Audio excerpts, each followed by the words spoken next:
This is Radio Influence. You've seen Chef Brian Duffy on Spike TV's Bar Rescue, NBC's Today Show, and opening bars and restaurants all over the world. Now he's sharing his stories, his friends, and some tips of the trade he's learned along the way. Prepare yourself to get Duffified. Wow! This is Duffified Live with Chef Brian Duffy on Radio Influence. Good morning, my friends. I am not allowed to talk too loud because Jerry has sensitive ears. Jerry is the producer. He's going to start making funky noises. I can hear the dog barking in the background. Oh, I'm sorry. I forgot to mute my mic. My bad. Leave it in. Leave it in. Everybody, that's Jerry. What are we doing today? We're welcoming you to Duffified Live. It's Friday morning. That means that you guys are out there. You're rocking and rolling. Everybody's here. Another great show coming up, man. I hope you guys enjoyed last week's with Big Daddy, Chris Brasili, who's a full-blown character all on his own. If I didn't say it enough times, I want you guys to go back and check out quite possibly the best, worst website in the history of websites at thenail1.com. Okay? Chris is a longtime friend of mine. He's a great operator. He's a great human being, and I hope you guys really enjoyed that show because I loved getting the opportunity to talk with him after he literally ran into me in Restaurant Depot a couple months ago. So, this week, hey, I just got back from doing a little event out in Phoenix, Arizona. I get to do these really cool appearances with General Electric with their appliance division. I'm doing a whole bunch of stuff for Monogram right now. So I'm getting to work with these like super cool, unbelievably technologically advanced pieces of equipment. Like one of them is called the Induction, and it's a Monogram drop-in countertop stove. Range up top that is all induction. But one of the cool parts about it is has like a sous vide capability to it that works through Bluetooth that keeps the water on there. And this isn't a commercial. I just think it's super cool. But it keeps the water at whatever the temp is that you set through Bluetooth technology as well as with a thermometer. It's really pretty awesome. The other thing that I work with, which is I don't know how in the world anybody ever lived without this, or if you don't have one, if you do have one, send me a message because I want to know what you guys are cooking in here. But it's called the Advantium, and this thing cooks up to 8 times faster than a conventional oven because of the fact that it works with halogen light. The whole thing's lined with stainless steel. It's got convection technology. You can heat some popcorn up in there if you want to. You can do a cup of coffee in the morning if that's all you want, or you can roast. You can do a 2.2 pound tomahawk ribeye in 17 minutes, like I do. The thing's just badass. It's super cool. So I got to go out to Phoenix. I got to hang out with some of my friends, the Franks, who I love and adore. And I got to see some friends while I was out there and just kind of sit back and chill, which is a rarity. I don't get a lot of sit back and chill time. So thanks to the Franks for their hospitality. And I really want you guys check out some of the videos that I post using some of these items that I'm out there with. So go check them out. But I have had this horrible tickle for the last couple of weeks in my throat, so all I'm trying to do is drink and get rid of it and lubricate my throat at this point. But we've got a really cool show this week. I talked to a very diverse group of people. I mean, you guys have heard. I talked to bar owners and inventors and porn stars and bartenders and chefs and pilots and just random people that I meet on the street. But this week is kind of a little bit different because I started to follow this woman on Instagram, and one of the first images that I saw was oddly enough, when you check her out, was not her beauty, because she is a beautiful, very, very attractive woman. 28 years old. Last week was her birthday, and the image that I saw was her interacting with a young girl, probably 3 or 4 years old, who had one arm. And the cool part about that is the look of pure joy on that little girl's face when she looked up at this beautiful woman who also, not arm, I'm sorry, she had one hand, who looked up at this beautiful woman who also had one hand. So I'm talking about Nicole Kelly. You can go onto Instagram and follow her right now at Nicole G. Kelly. She's a super, super cool girl. She was Miss Iowa, and then went on to be a contender in the Miss America pageant. The girl has one hand. So think about the progression of what we've done and what we've made in all these years where, 28 years ago, imagine having a child that only had one arm or one hand and then moving through life that way. And then, there's a stigma that goes with that. And we as people, I think that we're scared to ask questions and scared to talk to people who are different than we are. And that's one of the reasons why I can't say it enough that I love this show, because I get to ask questions about people that are different than I am. And it's how I learn and how I evolve and how I've grown into, a shorter, fatter guy. Who knows? But I think that I'm a pretty open-minded dude in a lot of stuff. And I'll tell you what, that this show has really helped me with that. And I'm really glad that I get to do it. And I'm glad that you guys enjoy listening to this stuff because it's cool for me. It's really cool. Look, this whole show started off with me being this traveling fool going all over the world and talking about my boozing and drinking and having fun, and it's evolved into this. But don't get me wrong, I got a great show coming up in a couple of weeks. We're going to talk about my latest amount of travels. So, man, killing me. But what I want you guys to do is I want you guys to sit back. This is a really cool episode. I want you to listen to my conversation with Nicole Kelly, who was Miss Iowa. She was a runner-up in the Miss America pageant. She has one hand. She is in the process right now of working with a company on some Bionic stuff. This chick is a rock star. So, ladies and gentlemen, welcome to Duffified Live, Nicole Kelly. Well, good morning, Nicole. How are you today? Well, hello. I am doing all right. I'm trying to recover from a weekend of my brother just got married to his best friend yesterday on Sunday. And so I'm trying to recover here. But it was a wonderful event, but I'm behind on my sleep. And now you're in, well, one, congratulations on the addition to the family. That's awesome. Thank you. Thank you. We like her. You do like her. So that's like, there's no drama there. There actually is not. And, last year I lived in D.C. for a while and I actually lived with her parents. And so, I think, she's felt like family for a while. It's great. I think I read that. Did you post something about that you lived with her parents?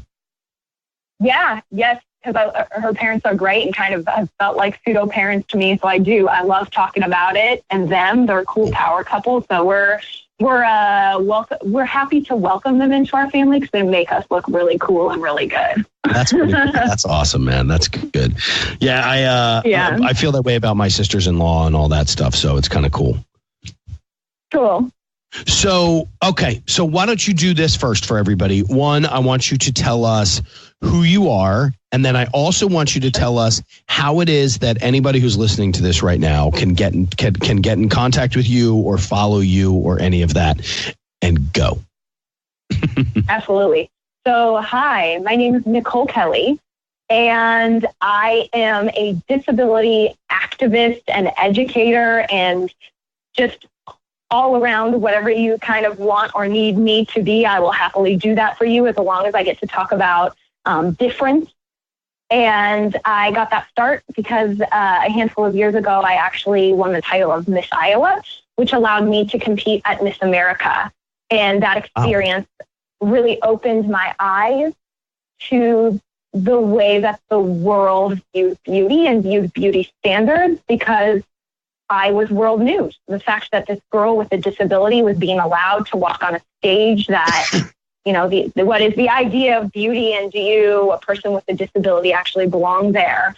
It really cultivated and planted the seed of, wow, we need to talk about this. This is something we need to get serious about and really share and educate with people. So that's what I've been doing the past couple of years, traveling around the country to educate and share about my life. And you can find me, I have a website. It is Miss MISS Nicole G, because my middle name is Georgia Kelly, MissNicoleGKelly.com. And then I'm on Instagram at Nicole G Kelly. Twitter is also Nicole G Kelly, and you can find ways to contact me any of those places. So what brought you into the world of beauty pageants? I mean, and for anybody who's not watching, I mean, Nicole, you're a beautiful woman. I mean, it's like, I mean, looking at you initially, I was like, wow, she's a beautiful woman. And then as I started to go through your Instagram further, I started to see, and I'll be honest with you, the one picture that grabbed me, and I think it was a video actually, more than any other, was there was a little girl that you were talking to, and she had a disability as well. And I immediately sent you a message and said, hey, I'd love to have you on the podcast. Want to come hang out. Yeah. So what was the initial question? I'm sorry. All of that. I was trying to keep up with you. And I love that little girl. I'll tell you about her in a second here. But what was the question you asked? My first was, what brought you into the pageant world? I mean, how did you... The pageant world, yes. Yes. So the pageant world is this very strange, mysterious, small seed of a world that is strange and wonderful all at the same time. I actually had never, ever done a pageant in my entire life. Didn't know anything about them, and happened to have a friend who was involved with them, who had reached out to me and said, hey, have you ever thought about doing this? You know, you have a very natural platform. And what a lot of people don't realize is that when you become Miss Iowa, Miss Texas, Miss Pennsylvania, whatever state you are, it becomes your full-time job to travel and to speak on your platform. So once I started asking questions and really kind of understanding that, you know, I might have to like add extra hairspray to my hair, but if I have to do that in order to get myself into school, to start sharing with kids, then I was willing to do that. So really, essentially, a friend had reached out to me and asked me if I was interested. That happened in January. And you have to compete in what they call a local round. Just really, it's a first round of a pageant in order to make it to the Miss Iowa stage, the state level stage. So I did that on a whim, and I won. And that allowed me to get really serious about it and really train and get ready for Miss Iowa. I competed for Miss Iowa in June, just a handful of months later. Happened to luckily win that. And then in September, I was competing at Miss America. So it all happened extremely fast. My first pageant was, in February, and I was competing at Miss America that September, having never touched the pageant world before that. That's unbelievable. And it's a tight-knit community. I mean, there's a lot of, I've met a couple of pageant people in the past. I'm actually friends with Miss Petite USA. Awesome. So I've kind of heard a lot of the stuff that, you know, in the background and what happens in the background and all that stuff. And, you know, I mean, you get a bunch of women together that are going for a title like that. It's got to be crazy. You know, you would think that it would be really catty and it would be, you know, kind of like the silly parody movies that you see, but it's really not. You really, and I mean that honestly, I'm not just filling you up with smoke here. You really are like a family. And regardless of who wins that title every year, it's one of your good friends who's going to Miss America. And that in and of itself, it's just so much bigger than any of us. That's cool. So yeah, actually all the girls who walked on the stage are incredibly intelligent, incredibly motivated. You know, most of them are there for the right reasons. And I couldn't be, you know, more proud to have been a representative of my home state in Iowa. So it was honestly, the actual pageant and girl part of it was a fantastic experience. The hard part of the experience was really grappling and coming to terms with seeing that the world really pointed at me as different and having to really see it from other people's eyes. Because of course, you know, I've lived with myself my whole life. I was born with one hand. So that's my difference. That's my disability. And nobody really knows why. The most the doctors can say is that at some point in my growth, my hand just stopped growing. And nothing else is wrong with me internally. You know, I have all my other limbs, 3 of the 4. But feel really lucky to have been the third child. It was my older brother who got married this weekend, and I also have an older sister. So I think by the time I came around, my parents really just adopted the attitude of, well, figure it out and keep up with your older brother and your older sister. Wow. And that's what I did. And so I just lived in a world of, I can do it. I'll adjust. I'll do it differently than you, but let me have a chance. Let me try to adapt. Let me figure it out. So that's indeed what I did and how I did it. So it was quite shocking to step into a world where the difference was so on display, because as silly as it sounds, is I was ready for it, but I wasn't ready for it. Right. That probably doesn't make any sense, but no, it totally does. It was really, really, really magnified to an extreme level. So yeah. So growing up, I mean, and I didn't want to get into this until a little bit later, because I wanted to talk a little bit more about the pageant stuff and something else. But I do have this. No. And that's the coolest part about this. Just talk. Seriously, just go to town, just talk, and just have fun. That's the coolest. Well, that's that I never have a problem with. Yeah, I'm no stranger to a conversation myself. So, but so what was that like? I mean, because I always try to think about, like, I lived my life in my first 10, like in my industry, I'm a chef. I talk about my first 10 in the industry and my last 10. Yep. My first 10 is never going to change. There's nothing that I can do that's ever going to go back and change that. But my last 10 is always evolving. So, my last 10 yesterday was different than my last 10 today. So, and I always try to think about it in that way. So thinking about you growing up and I'm sorry, how old are you? I actually, tomorrow I will be 28 years old. Oh, well, congratulations. Happy birthday. Thank you. I appreciate that. So think about growing up then 28 years ago with having one hand and being born now with one hand. The difference is, do you think the internet? Yeah, seriously. Oh my God. But I mean, in your, with the way that you are, I mean, your parents were at 28 years ago, were like, hey, look, figure it out. We're not going to coddle you and push you through just because of the fact we're not going to make you a disabled child just because you have one hand. But I think that if we were to pass that forward to now, do you think that there would have been a difference? Do you think your parents would have done things differently 28 years later? Yeah, no, I 100% think that they would. And I say that because of what I interjected earlier. The internet has created this really magical, and I mean magical, I really do, space for the culture that I'm a part of. I am a part of a specific culture. The difference is, instead of being centrally located, and that's what we have in common, it is this fact that the world treats us a very specific way, and we are located all around the country, right? So suddenly there is this way for parents to immediately, when they find out, I mean, my parents didn't even know till I was born that I was going to have one hand, but many times now parents know, even in the ultrasound phases, that their child will have one hand. So even before their child is born,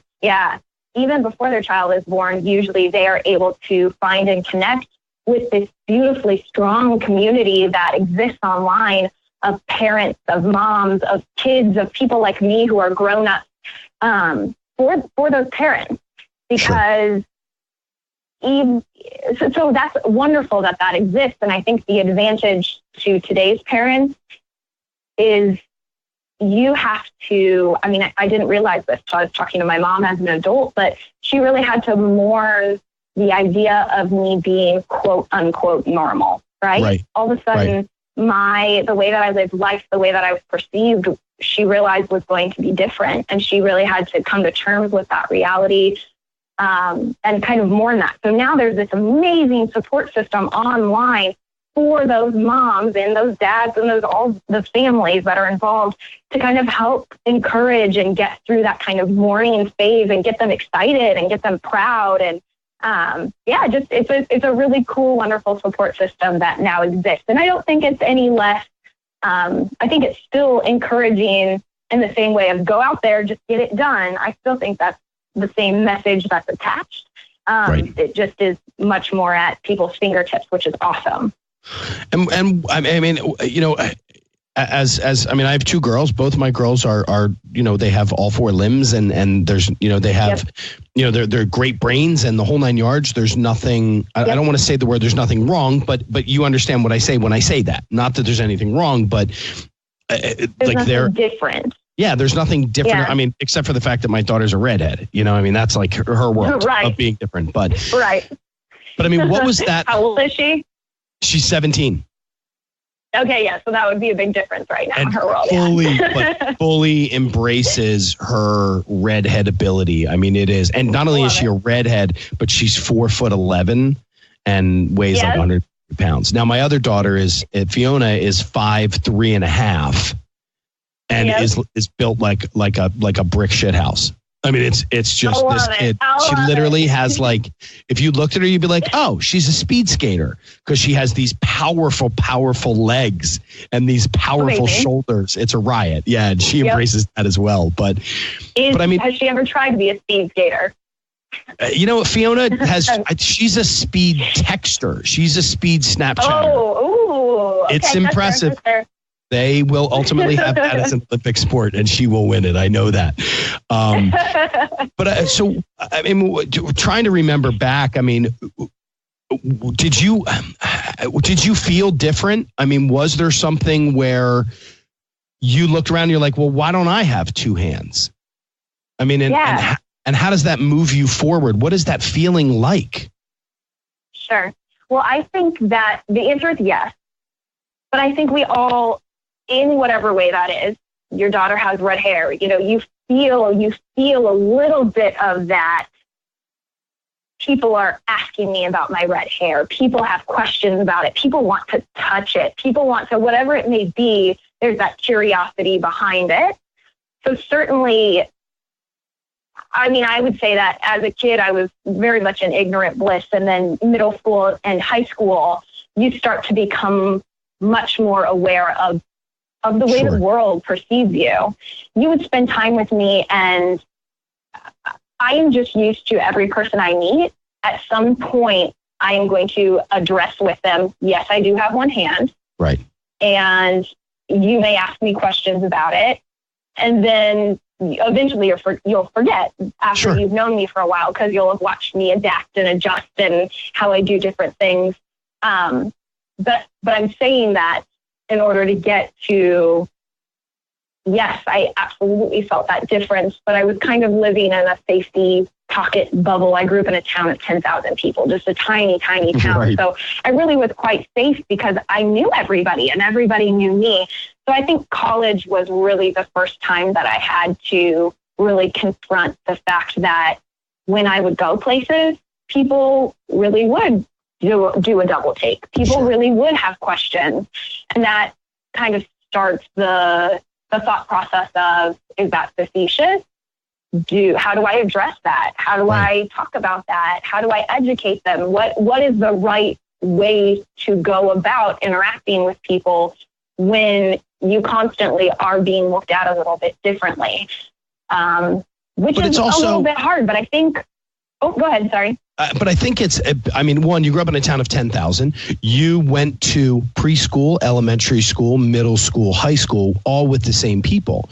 So, it's not like you all of a sudden in 7th grade moved from Iowa over to Utah and had to start it all over again. So everybody already knew you, who you were, what you did, what what you did. I mean, that was the world. But then you go to college and you've got to start all over again.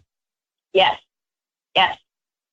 And how do you go about having those conversations casually and coolly and it really is, there's no science to it. You just have to do it weird and awkward and wrong for a while, which sucks.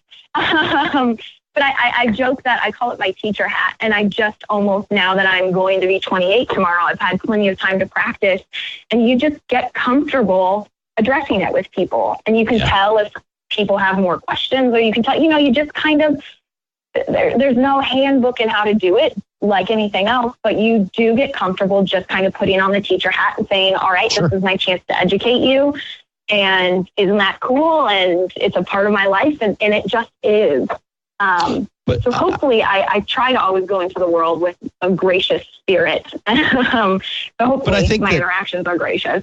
But I think that we, and this is one thing from I have a friend of mine who has one leg. I have a friend of mine, who has a disformation on his face and stuff like that. And one of the things that we've always talked about is that we're more uncomfortable than they are, than you are. So we're the ones that create that uncomfort. And I try to put this with my girls all the time. One, in that situation, and my girls are super cool and they've seen the world, so they don't look and go, oh my God, that girl only has one hand. They go, oh wow, that's pretty cool. I wonder how she buttons her pants. Like those are the questions that my girls start to raise, because we all we're very inquisitive people, but I think we are the ones that make it uncomfortable. Sure.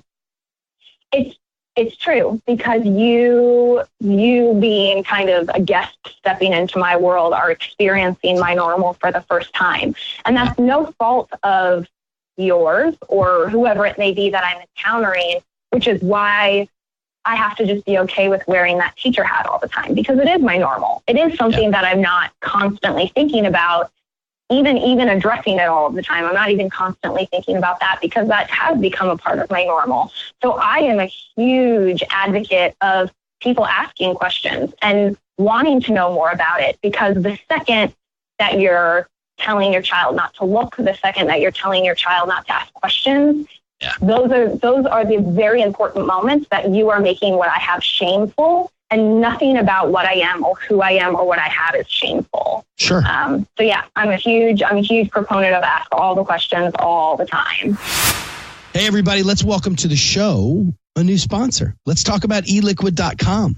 All right. Step up your vape game this season with eliquid.com. You can browse through the largest selection of liquid, hardware, replacement coils, vape accessories, and do-it-yourself supplies that you're going to find anywhere. Replenish your favorite e-liquid, try something new, grab a starter kit, or treat yourself to an upgrade. Whatever you choose, eliquid.com is sure to have it. It's value-priced, ready to be shipped directly to you in lightning speed.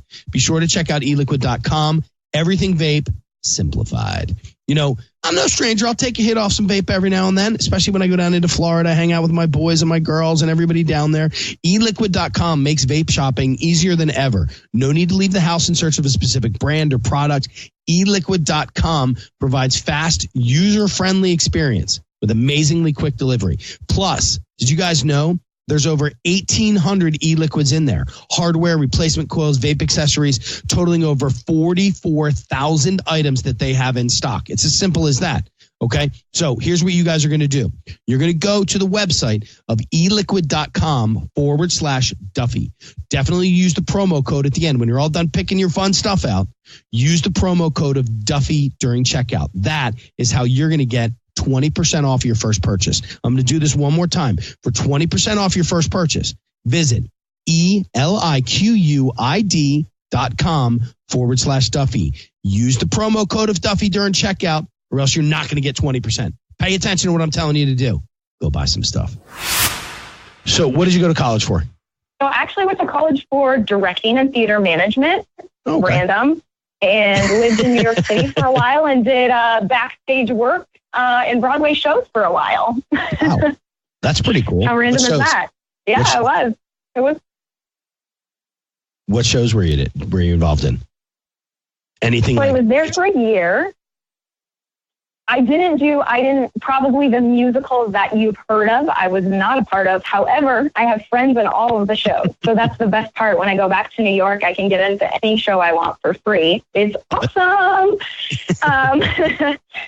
But I actually worked for, there's an amazing theater called Manhattan Theater Club, and they run 3 shows a year on 47th Street, so just right outside Times Square there.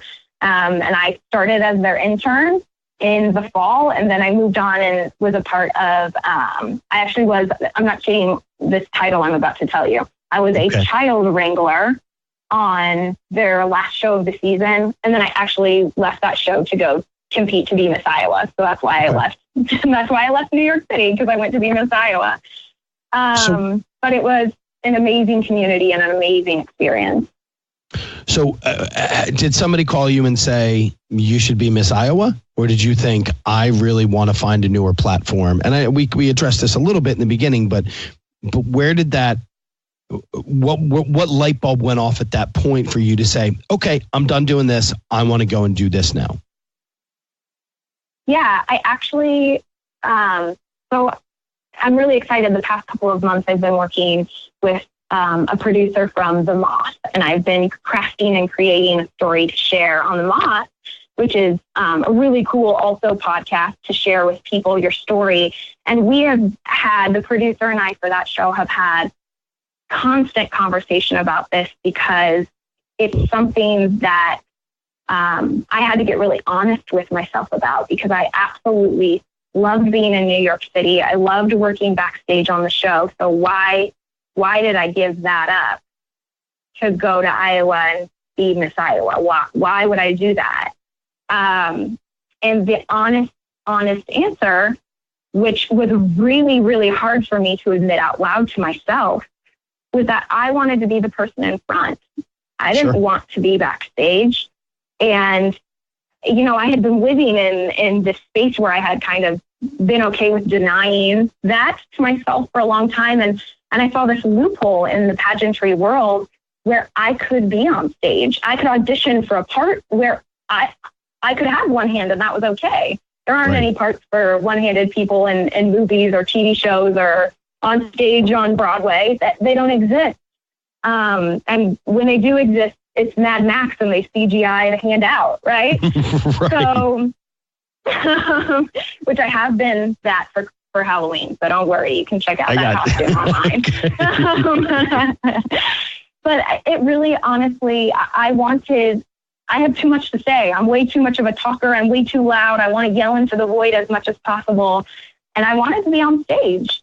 So honestly, I think that I thought I found this loophole subconsciously where I really was auditioning for a part where I was allowed to be on stage, allowed to be in front, where I had never really been allowed that before. Right. So yeah, that's some honest talk right there. I like an interesting new realization in my life. And then what was it like? I mean, so you win Miss Iowa, and now you're standing in front of the world. I mean, and you are, and look, you are the only person who is up on that stage at that point who is different. Yeah. Everybody's made up. Everybody's in their gowns. Everybody's doing everything. And you're the only person who's up there who has one hand. Was there something psychological at that point? Or were you like, I got this. I've done this for 26 years. I wish that I was in that secondary space. But the answer is, no. I actually went to Miss America insistent upon the fact that my message was, I am no different. I am no different. Like constantly, over and over and over again. And that really was to my detriment, because my message going in and my pride and my heart should have been in a place where I was willing and able to say, I am different. And that is beautiful. And that is intelligent. And that is, everything you are looking for.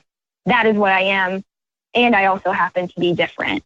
So it really was, that was the hard part of Miss America for me, because I was trying so hard to live in a space where I was saying, yes, I do have one hand, but also where I was saying, but I'm no different. I'm no different. I'm no different. I'm no different. Right. And really kind of denying in myself the pride that could have been there. So that's now what I try to exude. Right. Hopefully. Well, you do, and you do it really well. So thank you. I appreciate it. I think one of the, as I started to follow you, and again, I want you to talk to me about that girl. Because that was the one that I looked at that picture, and look, I have girls, so I have this love for daughters, and that is just unimaginable. To me, the way that I feel about my girls is unimaginable to any other human being. But there was that moment there where that little girl just had to see somebody like her in a grown-up version was just brilliant. It was the coolest little thought to watch this girl look at you and be like, oh my God, she's bigger than me and we look alike. That was so cool. So who is she? We are somewhat the same. So I have been incredibly lucky in the fact that just since I've been in the world and been out speaking and been doing all of these things, I have been able to go to camps all over the country for kids who have one hand. I've been able to just like meet and be around and just be in community face to face with so many lovely, cute one-handed girls. And this video you're talking about, what was so fun is this little girl, Mia is her name. She is from Michigan and her family happened to visit Chicago where I am. So, of course, I wanted to meet them for lunch. And this 2-year-old little thing, we went and we got food together. And she is the best speaker. Mia's 3 now. But she's the best little talker you've ever met in your entire life. So it's like this little 40-year-old inhibiting this little 2-year-old body. And I will never forget, my favorite part of that day is the waitress came and was taking our order. And little Mia looks at the waitress so seriously and says, I will have spaghetti with the sauce on the side, and then just like turns away from the waitress so seriously. But anyway, so the video is actually Mia and I then together, and we are just like waving our little arms that don't have hands together. Right. And yet again, it's that idea where you're getting to be in community with somebody who I understand everything that she is going to experience from her 2-year-old self up until now. I know how awkward she's going to be as she tries to figure out what side to sit on with boys when they go to the movies for the first time and she wants to hold their hand. I know, the awkward moments she's going to share as she tries to figure out the right way to talk about having one hand, right? So it's just all of this unspoken, beautiful sameness.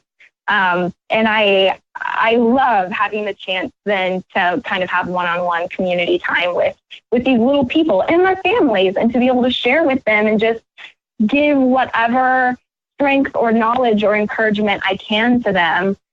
Because ultimately the fact is we are different and we do encounter things differently and people interact with us differently. So let's talk about it, and let's talk about it openly. What is your daughter going to experience? What is that going to look like?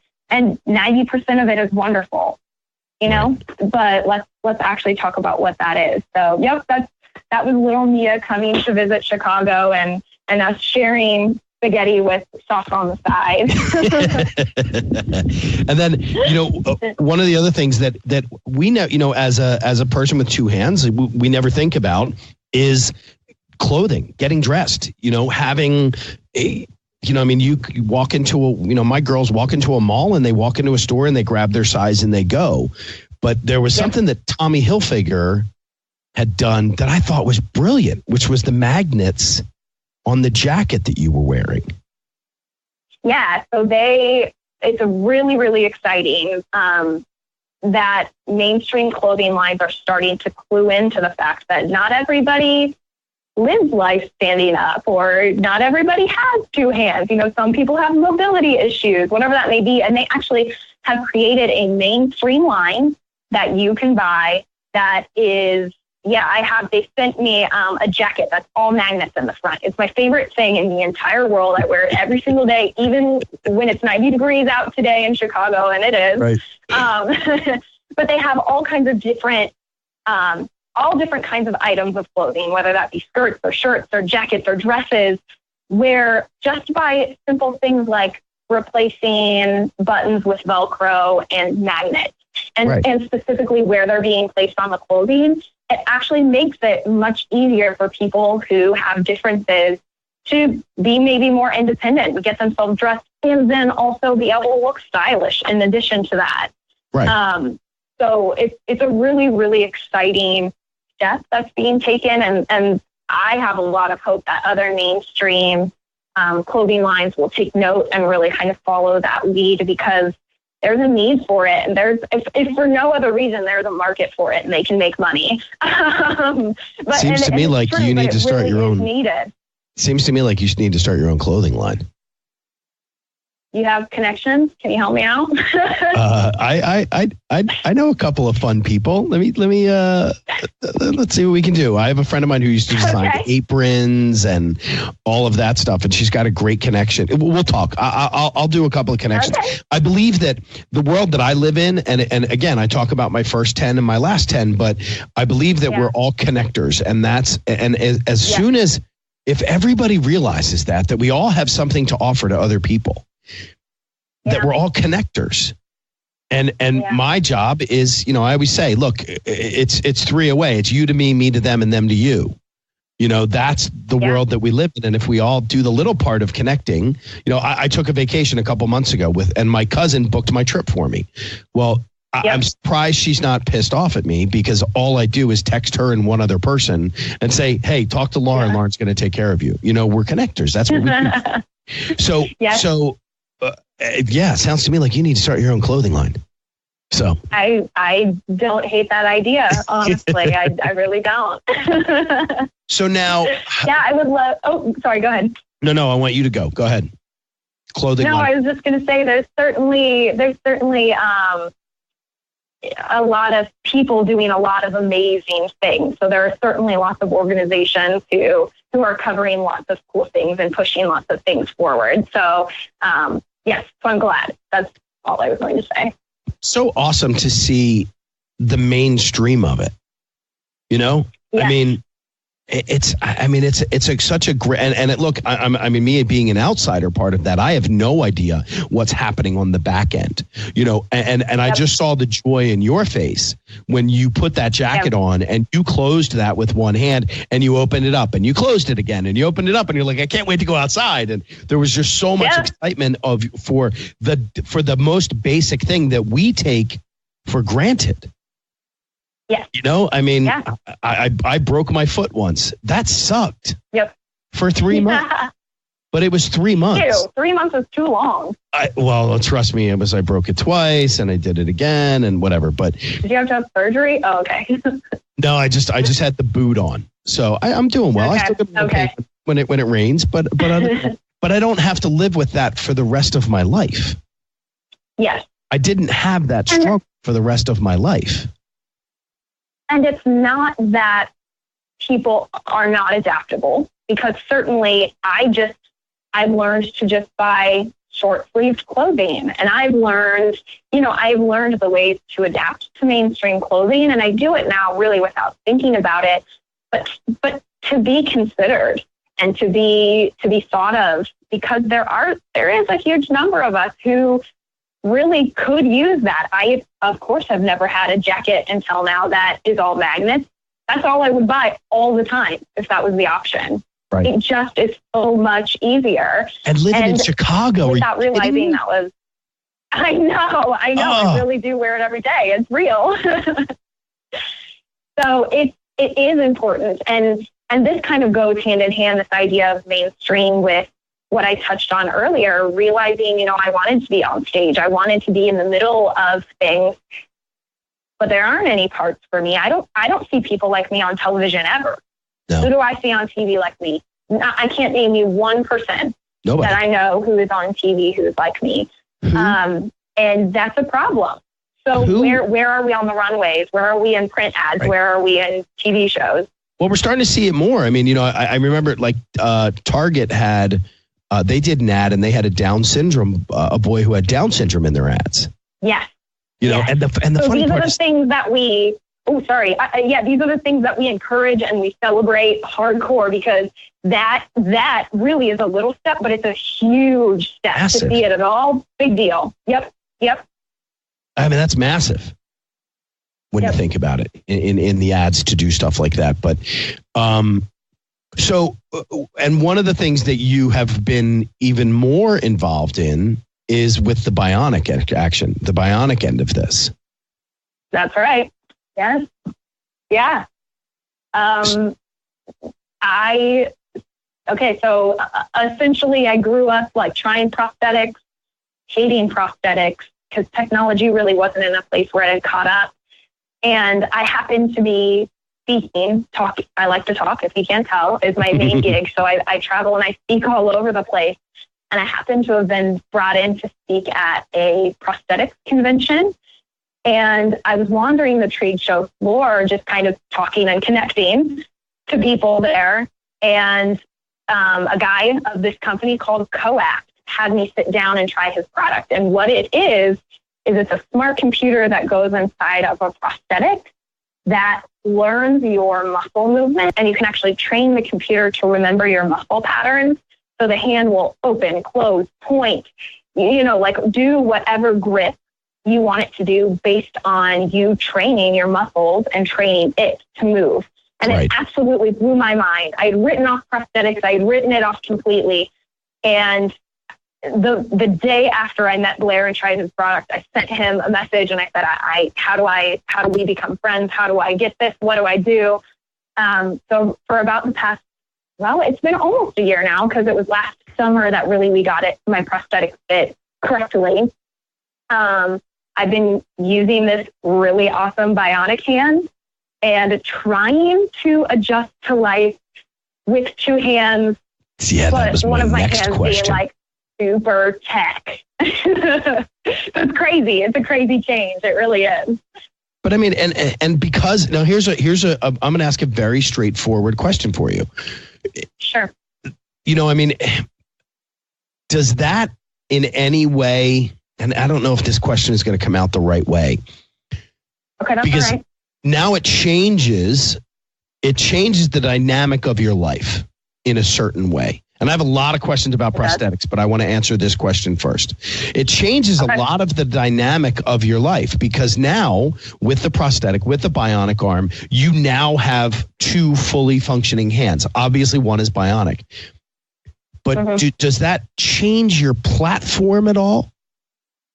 What? Because it's still, so here's the difference. The answer is no, because finally we are in a place where just like we're talking about adaptable clothing and that being helpful and useful and being a tool that actually is something I can use to make life easier, this prosthetic and this smart computer inside of it is the same idea and the same concept.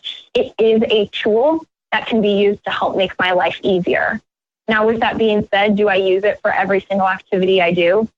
I do not. Right. An example is I'm super fast at typing on a keyboard, and I use the end of my left arm that doesn't have a hand. I actually use it for shift and A and S, a couple of letters. I use it without thinking about it, and I can type very quickly. Well, I'm not going to try to peck with a robot hand when I know that I can pop it off. JKL semi. Yeah. Right. Yeah. It's not going to happen. So certainly there are still limitations, but we are entering for the first time into a phase of the world where technology, when it comes to specifically prosthetic hands, now I'm not talking about limbs and other things are different. So I'm only talking hands here. Hands really are entering into a space where they actively can be a helpful tool to be wearing. And we've never been here before. So it's a really crazy, unknown, weird, cool space that we're in. It's awesome, actually. That's pretty wild. So how much, and I mean, the prosthetics are expensive. How much is an average, I don't know, a beginner level prosthetic? I mean, how much does something like that cost? That's a good conversation. And the answer is it should always be covered by insurance. Always. It's not. Wow. It always should be. And it should be. It's not always. And in fact, the talk of changes that were happening last fall and kind of continue to rumble around are actually extremely detrimental to people like me who do use prosthetic limbs, because what they were talking about, we would totally be cut out of that equation, and all of a sudden would have to be paying for these tools that can be really helpful and useful to us. So that just like on an activism level immediately gets me kind of worked up. The answer is just like anything else, just like a car, just like a house. There are the different levels of what you're getting, of basic to super fancy.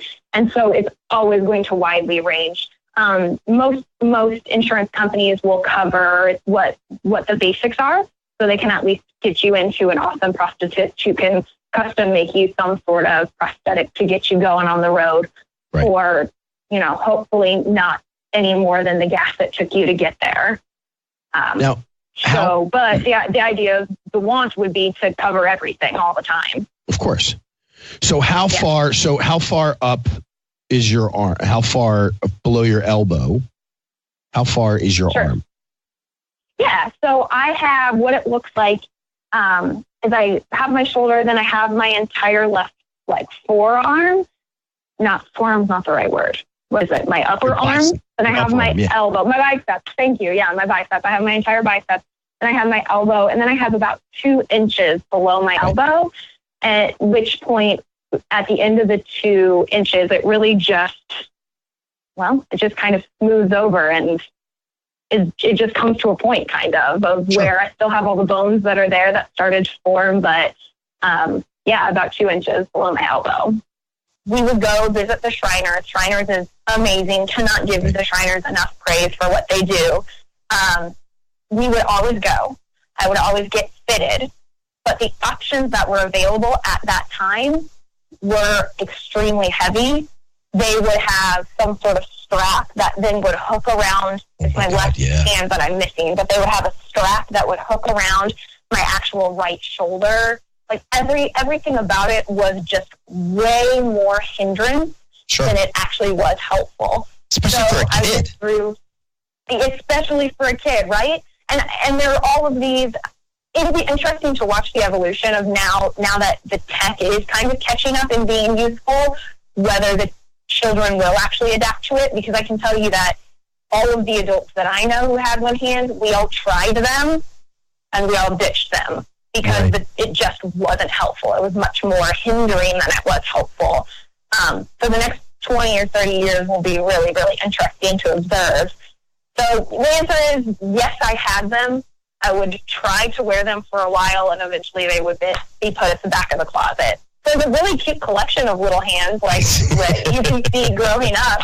I can't imagine being your parents. I mean, I look at my girls and I'm like, I just bought you a pair of shoes last week and you don't even wear them.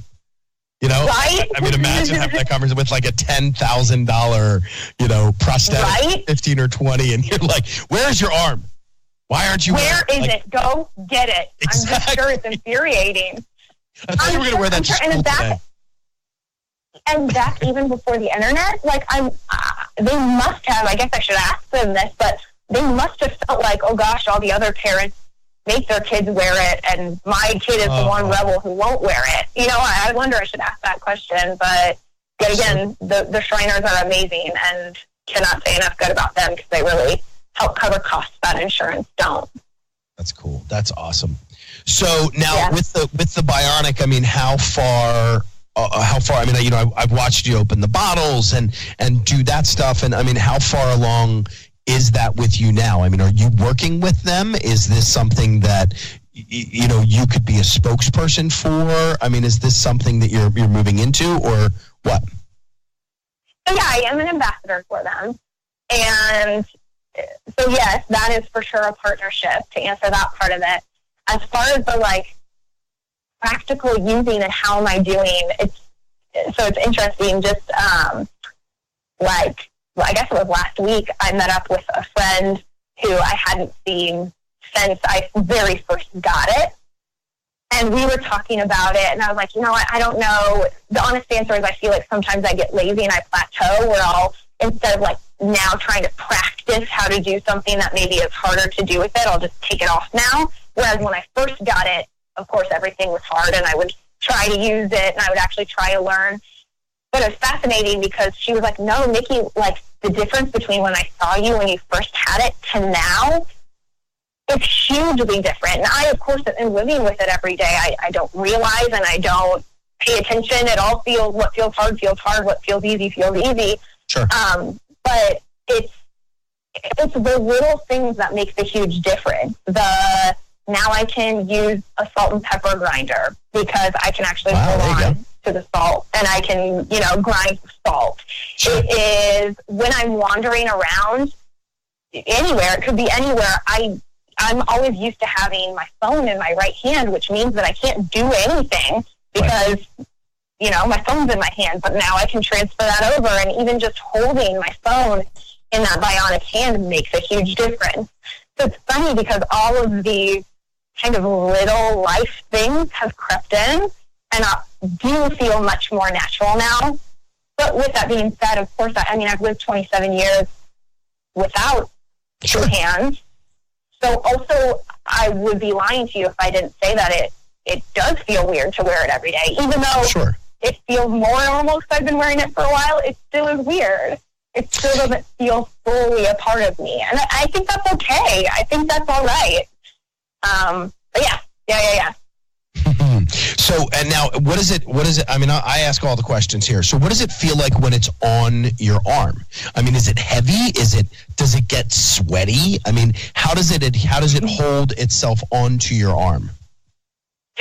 So, good question. It does get sweaty. My brother, who just got married, he got married in Kansas City on a nice, cool 95-degree day. The best. And let me tell you what, it was miserable. It was miserable. I popped that sucker off on the Eddie bus we were on. No, so the way that it actually stays on is the prosthetist, the guy who actually made the hand itself out of a soft plastic. They are able to mold the end of my arm, and it actually fits on almost like it's a shoe. And my arm just slides right in, and it goes up past my elbow a little bit, which hinders my range of motion as far as actually like moving my elbow up and down. It affects a little bit.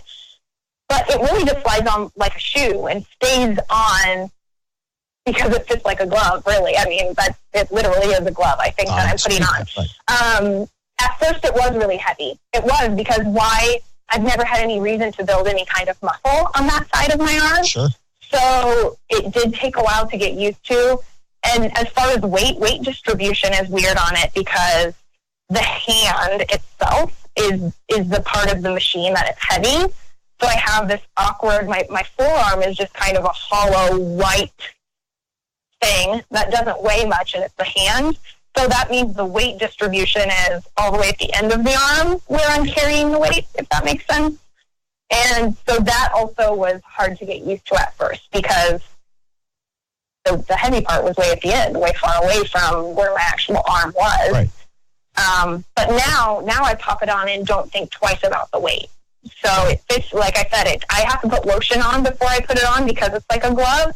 So I just, without even thinking, will put the lotion on, pop the hand on, and go about my business. Sure. Yep, exactly. That's super cool. That's cool. But it's kind of funny because after all the years of learning to do everything that you've done, you're learning again. Yes. And something that is so helpful at the same time is kind of a hindrance. Hugely so. Even the littlest things. I'm going to Chipotle to get food, and now I'm at the checkout, and I am faced with getting my debit card out of my wallet, and that suddenly is a new process for me. It really is. Like, it was exhausting the first few months. I think those I've kind of eased into the easy things like that now, where I have a system and a routine, but it was mentally and emotionally exhausting to wear for the first couple of months because every moment of things that I was doing, I was relearning how to do.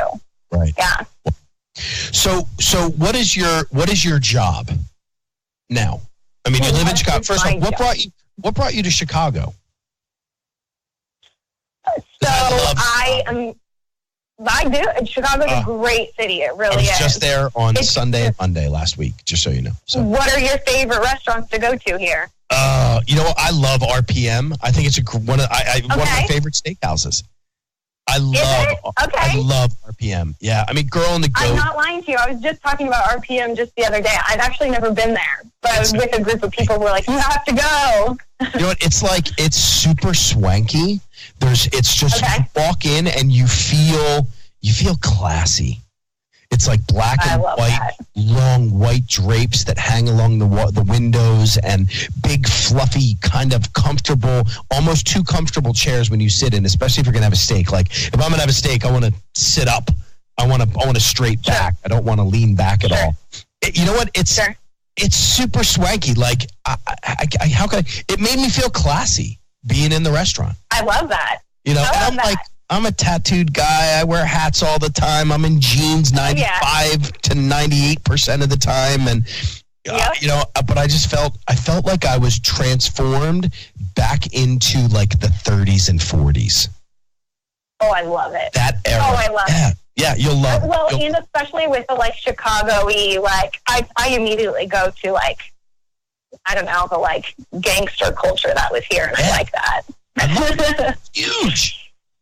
Well, next time you're here, my two favorite restaurants are Hopleaf, which is in Andersonville, and then Spoon-Wa, which is right by me in Little Asia. Both of them are amazing. At Spoon-Wa, you get the entire duck. They serve you the duck, and then they take the bones away to actually make you like a soup, and it's incredible. And Hopleaf has amazing oysters, if you like oysters. Big fan. So, I don't know about the oysters running in and out of Chicago, though. That's kind of, see, and I felt the same way until I tried them, and they're incredible. They really are. Well, I mean, in this day and age, you can get shipped in. I mean, I know, like, I love the Midwest. I love the spirit of the Midwest. I love the culture of the Midwest. And there's something about Chicago where one, it's like every man over the age of 50 looks like Mike Ditka. And sounds like Mike Ditka. You're not wrong. It's like everywhere you go, there's that mustache, there's that hair, there's that jacket. It's like the same no matter where you go.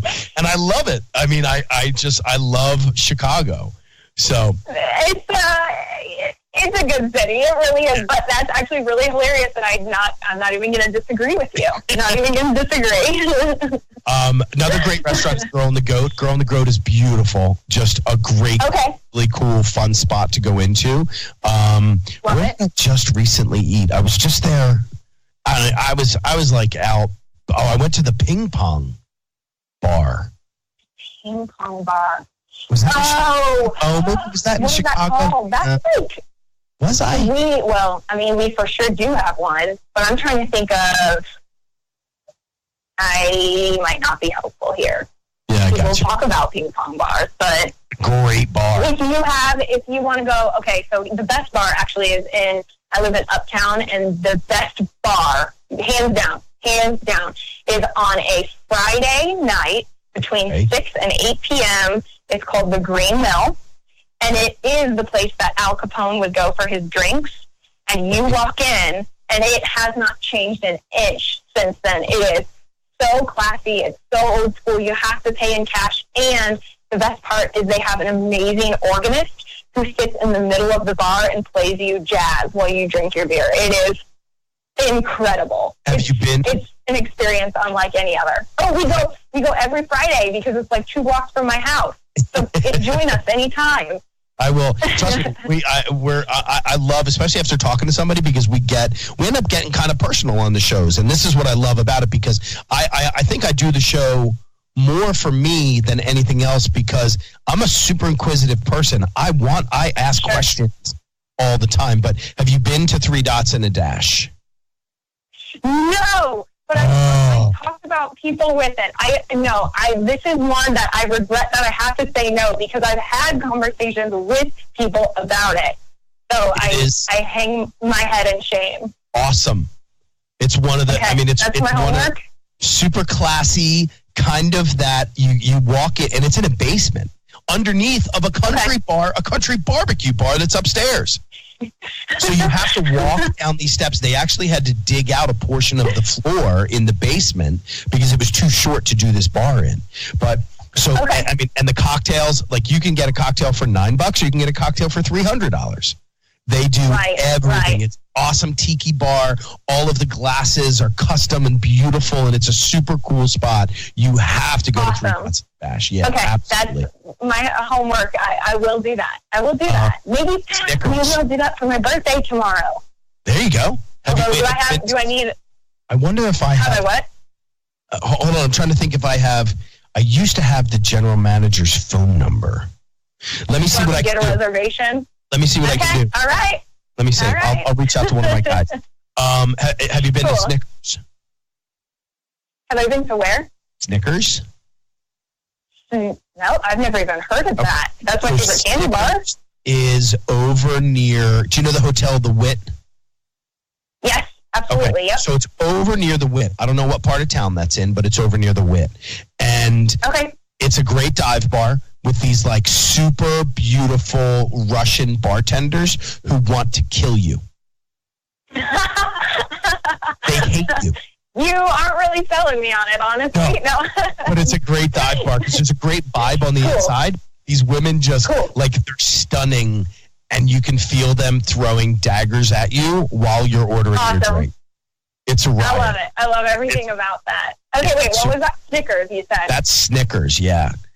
You know what else I'll do is I'll connect you with my friend. Her name is Christine. I'm not going to tell you her last name. I'll give it to you later. But she does a tremendous amount with the Illinois Restaurant Association. So she's an awesome person to connect with for whatever it is that you need. And I might do an introduction for you guys. So she's a super cat. Okay, good. I'm in. I have taken an hour of your life away. So I want to know one more thing. Like, what do you want to leave? What do you want me to walk away with from talking to you? What is the one thing? Man, I think the message I'm constantly trying to push is always, the first thing is always, please be curious, please ask questions, because the only way that we as people are going to bridge these imaginary gaps that we've created are to talk about it and to tell and share our stories and to ask questions of one another about what experiences we've encountered and we've shared.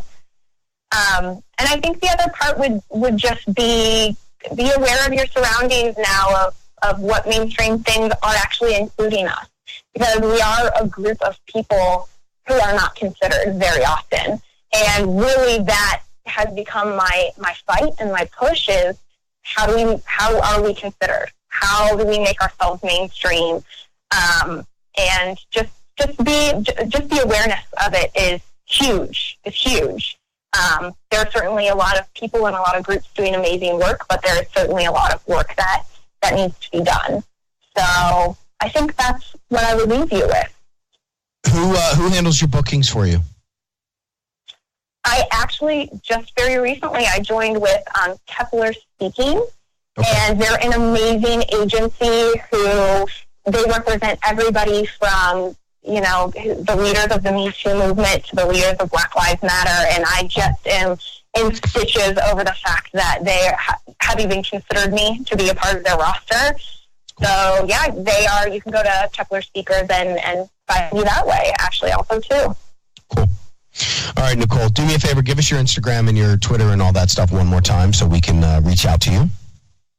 Yeah, absolutely. So both Instagram and Twitter are Nicole G, because my middle name is Georgia Kelly, and then my website is Miss Nicole G Kelly, and you can find me and contact me any of those ways. Beautiful. Thank you so much for taking time with me. I really appreciate it. Yeah, it was awesome to chat with you. Thank you. And I will reach out off the show. I'm going to do a couple of introductions to a couple people that I think that you should talk to, okay? I would absolutely love that. I appreciate it. Thank you. All right, cool. Thanks, Nicole. Have a great day, and go have some fun in Chicago. It's got to be warming up soon. Thank you. I appreciate it. I think one of the reasons why I do this show is because I want to know everything. And I keep realizing that, look, when you just stand in front of somebody and ask questions, sometimes it gets a little bit weird, when you start asking those questions. But you bring somebody onto a show and they have a platform at that point, and they have an opportunity to talk about everything. And one of the reasons why I really like Nicole, and look, she's a beautiful woman. I'm not going to lie. She's a beautiful 27, 28-year-old woman. But it wasn't that grabbed me. The thing that grabbed me was seeing that one video that day where she interacted with that little girl, Mia, and to watch the look of joy, of pleasure, of excitement, of wonderment on this little girl's face when she looked up and saw a woman who was 4 times the size of her, with the same exact situation that this little girl was going through was just brilliant. And that's what grabbed me about her. And as I started to go through the pictures and start to follow her more and go to her website and do more research, that was when I realized I just really wanted to talk to this woman. So I hope you guys took something away, because I'll tell you what, the one thing that she nailed, and the one thing that I think I kind of wanted her to say, was to ask questions. You know, just because of the fact, and how many times have we said this or heard this throughout our entire lives, but it doesn't matter what color you are. It doesn't matter what shoes you have. It doesn't matter, excuse me, as I'm sick and I'm coughing again. It doesn't matter. We're all different, and we've all been created that way. You know, I looked at a kid the other day walking down the street with his pants hanging down around his knees, and I thought to myself, well, that kid looks kind of like an asshole. But then I thought, but that's his choice. And we've all been made in this world to have our own choices. We may not agree with somebody else's choice, but I'm sorry. I've been talking for an hour without drinking anything because we just kept going. We all, when did it become wrong to have a choice? When did it become wrong to have an opinion? When did it become wrong to ask a question? So that's, I got a drink. Hold on. Don't go anywhere, people. Hold on. Man. When did it become wrong? When did it become wrong to have an opinion and have a voice in something? That's my question. We used to be able to discuss and have conversations and communicate about everything from religion to politics, to our beliefs, the way we want to raise our girls, the way we want to raise our children, the way we want to have a relationship. They're our choices. They're our opinions. So have a conversation with somebody. Man, I'm sorry. Have a conversation with somebody. Learn about them. Ask questions. This is a 27-year-old woman who has one hand. You know, I wanted to know what's it like growing up? Ask the question. That's what I got. So I'm going to kind of, as I burp, I'm a horrible human being. That was a great interview. I really enjoyed talking to her. Nicole, thank you so much for that. So everybody do me a favor. Follow Nicole G. Kelly. Remember the G's for Georgia. That's her middle name. She's a cool cat, man. She's somebody that I really enjoyed talking to. She's a highlight of this show for me. One of the top 10, I would have to say. And we are 60-plus episodes in. She was really a cool cat. I remember every single interview that I've done, and that was a cool one. So everybody do me that favor. Go and check her out, Nicole G. Kelly. We're going to end right here. I think I said my piece, and I think that she said hers as well. So I appreciate the follow. I appreciate everything. I want you guys to do me a favor. Just go to iTunes and just drop in a couple notes and select a couple stars and let us know what you think about us. Here's my final right here. Everybody, Maggie Gagliardi does all of our illustrations, and she's brilliant. Check her out at Mag's Art, at MAGZART. She's brilliant, and she's so talented, and I love watching her grow into the artist that she's become over the last couple of years. Michelle out there at Techno Solution, graphic design, websites, builds menus.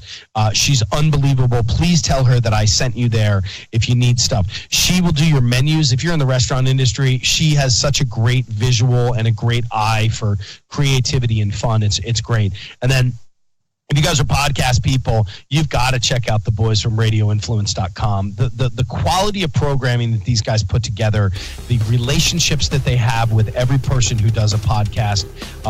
I consider these guys my brothers, man. They're just really, really cool, great guys. And they make it super easy for me to be able to get this little voice that I have out to talk to you guys. Thank you so much for hanging out with me. I love and appreciate all of you guys. And we'll see you later, man. Bye-bye. Didn't get Duffified enough? Follow Chef Brian Duffy on Facebook and on Twitter at Chef BRIDUFF. Look for the blue verified checkmark to get exclusive content and to see what's coming up on next week's show. This has been Duffified Live with Chef Brian Duffy on Radio Influence.